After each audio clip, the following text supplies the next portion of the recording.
أعزائي كل أفراد الأسرة، بتمنى أنكم تكونوا استمتعتم بسهرتنا الليلة.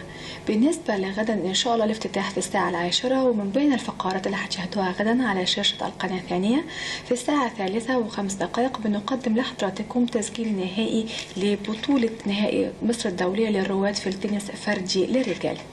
أما في الساعة 6 فبننتقل بالقمر الصناعي إلى الجزائر لنقل لحضراتكم مباراة كرة القدم بين فريق الإسماعيلي بطل الدوري ومولودية الجزائري في الدور 16 في بطولة أفريقيا لأندية الدوري.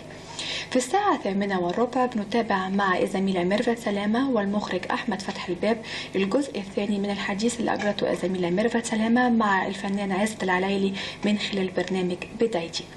أما في الساعة 9:15 فبنلتقي مع برنامج الطريف مواقف وطرائف والزميل جلال علام والمخرج يسري غراب. في الساعة 9 بنتعرف معنا على الجزء الثاني من الحلقة الأولى من المسلسل الأجنبي الجديد المفتش ذا كوميتش. وفي الساعة 9 في الساعة 10 بنلتقي مع الزميلة منيرة الكفافي والمخرج أحمد ضياء ولقاء كل يوم.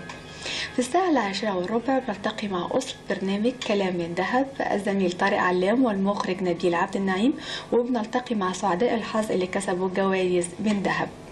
بالنسبة لسهرتنا غدا فزي ما تعودنا كل يوم جمعة بنقضيها مع بعض المنوعات الفرنسية والحلقة الفرنسية من خلال برنامج بانوراما فرنسية، تقديم الزميلة ميرفت فراج والإخراج لأحمد ضياء.